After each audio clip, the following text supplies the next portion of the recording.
Well, folks, it's just after 10 o'clock this evening, and we've already broken the record for the date here of the coldest temperature. The record was 21 below zero. We've dropped down now to 27 below zero, and that's only 1 degree away now from the all-time record coldest temperature we've ever recorded here in the QC. So if you want to explain to folks how cold it is, how cold this air mass is for them, and compare it to any other cold trends that we've had over the past several years, just say, hey, this is literally going to be probably the historic coldest night we've ever had here in the QC. Take a look at the wind chills. This is the good news, I guess you could say, if you want to call it that. The winds have calmed down a little bit, so instead of seeing wind chills of 40, 50, 60 below zero, we're seeing those wind chills anywhere between about 15 and 30 degrees below zero, and they'll increase for the most part to about 30 to 50 below zero. So still brutally cold and still dangerous, but not nearly as cold as what we dealt with last night. So overnight lows, here's kind of the forecast, and notice that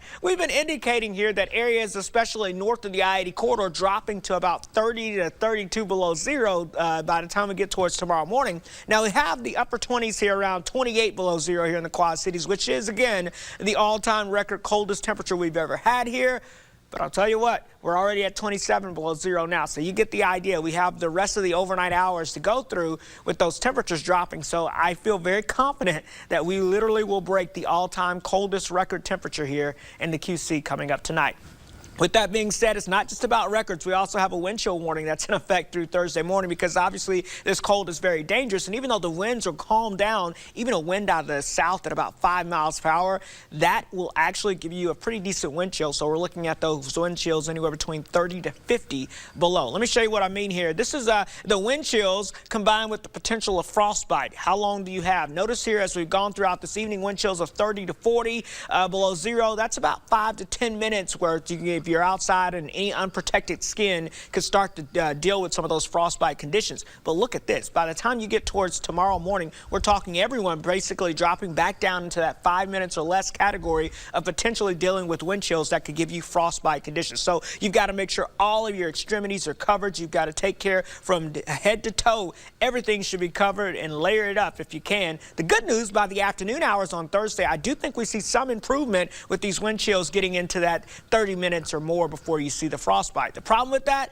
it comes with another hazard, and that's going to be more accumulating snow. Let me show you that moving in by lunchtime, and especially during the afternoon hours, 3, 4 o'clock in the afternoon. I think the light snow will be taking place across the area. It'll be the light, fluffy snow, but it will pile up quickly, and with temperatures in the single digits, yeah, the road salt, all the road treatment will not be effective, and so that means that we're likely going to have slick travel and tricky conditions on those interstates. Overall, we're talking about 1 to 3 inches of snow on average from this system, but again, it'll be a fluffy snow. With these temperatures so cold, everything will stick.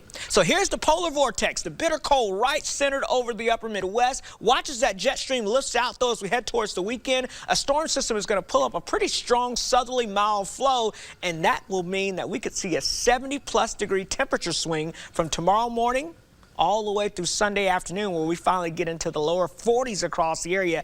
Your body is going to think it's spring break across the region. So make sure you have something to look forward to despite the clouds and the drizzle during the weekend. So watch out for that light snow as we go throughout your Thursday afternoon, especially after lunchtime through the afternoon hours. Again, even with the light snow of 1 to 3 inches, with the temperature so cold and the road temperature so cold, anything will stick, and that will create some tricky conditions there for you. But look at that, 25? Oh my goodness, that's going to be so nice on Friday, and that's above zero. Now, as we get in, you have to speculate that now. And as you get into the weekend, we'll have some clouds, drizzle, fog. That'll start to warm the temperatures, but as that warm air moves in, that will create the fog and the drizzle. And then we'll have an active weather pattern heading into next week with some more rain or snow, and then another cool down, but nothing like the record historic cold temperatures that we're going to deal with tonight.